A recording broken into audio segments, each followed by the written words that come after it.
présentateur. Je vais faire quoi? Ici. Mode de lecture, peut-être. C'est bon? Oui.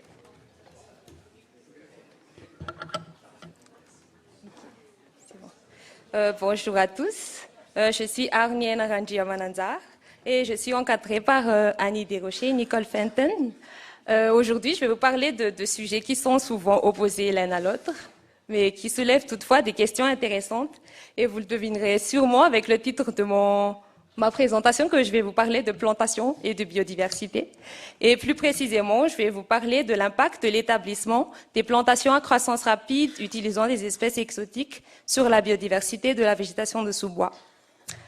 Je vais contextualiser un peu le sujet. Ensuite, vont suivre les objectifs et les hypothèses, la méthodologie, quelques résultats préliminaires et enfin la conclusion. Pourquoi les plantations forestières et pourquoi se donner tant de mal à les développer? C'est parce qu'en fait, elles nous offrent des foules d'usages prometteurs, notamment la production de bois, et aussi permettent de contribuer à la production mondiale et de répondre à la demande grandissante en bois. Ça, c'est ce qui concerne la production, mais pour ce qui est de la biodiversité, lorsqu'on trouve des plantations, on se dit d'instinct, il doit y avoir moins d'espèces là-dedans. Et c'est d'ailleurs ce que trouvent des auteurs, notamment qui disent que c'est un désert de biodiversité, qu'il y a un niveau de naturalité faible dans les plantations. Mais tout est question de perspective et il y a une autre vision qui stipule que la remise en production ou la plantation des friches agricoles par des espèces exotiques ou par des espèces forestières pourrait constituer une stratégie intéressante en plus de produire du bois, mais aussi d'améliorer la biodiversité du sous-bois, qui inclut les plantes vasculaires et les plantes non vasculaires qui sont les bryophytes. Et au Québec, on retrouve des friches agricoles, ce qui a suscité l'intérêt de l'établissement des plantations d'espèces exotiques, comme le peuplier hybride par exemple, sur ces friches-là. Mais maintenant, la question qui se pose, c'est quoi le type de plantation idéal? Est-ce que certains types de plantation est plus bénéfique à la biodiversité que d'autres? Et c'est dans cette optique que interviennent les plantations mixtes qui sont considérées comme une approche prometteuse par rapport aux monocultures. Et donc, la question se pose sur comment l'impact de la complexité compositionnelle des plantations peut être quel est l'impact de la complexité compositionnelle de ces plantations-là sur la diversité fonctionnelle et végétale du sous-bois. Et il n'y a pas non plus de consensus sur comment la biodiversité de ces plantations-là se différencie-t-elle par rapport à des forêts de référence, qui sont des forêts naturellement régénérées, ou des plantations sur des sites forestiers, bref, des forêts moins anthropisées, on va dire. Et c'est ce que je vais chercher à répondre, donc. Et c'est dans des plantations qui étaient établies il y a presque 20 ans maintenant, dans les régions d'Abitibi-Témiscamingue et du nord du Québec, que je me suis aventurée, on va dire.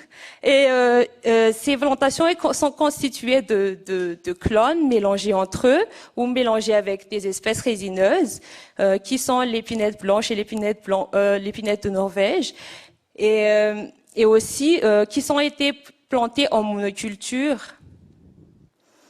Ce que je vais faire, donc, c'est je vais comparer toutes sortes de plantations, plusieurs plantations entre elles.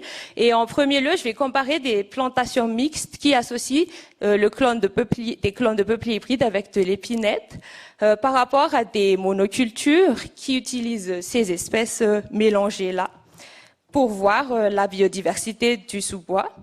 Ensuite, on se questionne aussi si est-ce que mélanger des clones entre eux permet de favoriser ou est bénéfique pour la biodiversité de sous-bois par rapport à des plantations monoclonales, c'est-à-dire des plantations qui utilisent qu'un seul clone, et comment les types de plantations vont influencer sur des traits fonctionnels morphologiques des plantes vasculaires qui sont la surface foliaire spécifique ou SLA ou la teneur en matière sèche ou LDMC.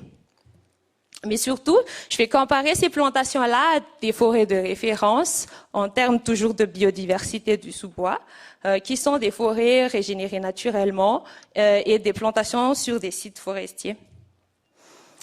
Comme hypothèse, on stipule qu'on aura plus de diversité dans les peuplements mixtes, dans les plantations mixtes et les plantations polyclonales par rapport aux monocultures et plantations monoclonales. Parce qu'elles offrent une structure plus complexe et une hétérogénéité lumineuse par rapport aux plantations en monoculture.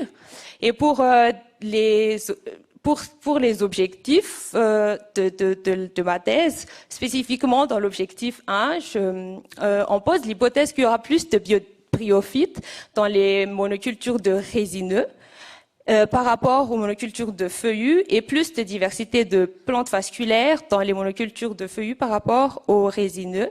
Et pour mon objectif 2, on s'attend à ce qu'il y ait une différence dans les traits fonctionnels des végétations de sous-bois entre les plantations monoclonales et polyclonales. Et pour mon objectif 3, on s'attend à avoir une différence en termes de composition, de diversité entre les plantations et les forêts de référence, et que les traits fonctionnels qui sont liés à la dispersion, à la colonisation, seront plus communs dans les plantations et surtout dans les monocultures. Comme j'ai dit tout à l'heure, donc, je me suis aventurée dans différents sites de plantation qui étaient établis entre 2003 et 2005. J'ai aussi identifié au préalable des forêts de référence qui sont les forêts régénérées naturellement et des plantations sur sites forestiers qui ont les mêmes structures que les plantations.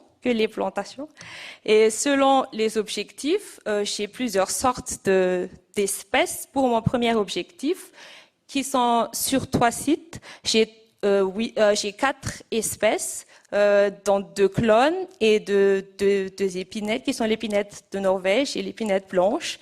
Les chiffres que vous voyez là, c'est un code pour les clones, et ensuite les mix de chaque espèce d'épinette avec chaque clone.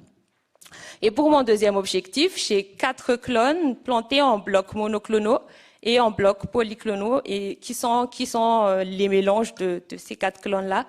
Et pour mon troisième objectif, en plus des plantations du premier objectif, j'ai des peuplements de peupliers faux-trembles, de l'épinette blanche et des peupliers faux-trembles ou regarnis par de l'épinette blanche pour avoir le peuplement mixte. J'ai donc fait des inventaires forestiers dans des quadras placés entre et sous les arbres dans chaque type de plantation, pour avoir les espèces, le nombre d'espèces, le couvert végétal. J'ai aussi collecté des bryophytes et je les ai identifiés en laboratoire, des bryophytes qu'on a trouvés sur le sol, sur la base et sur le tronc des arbres.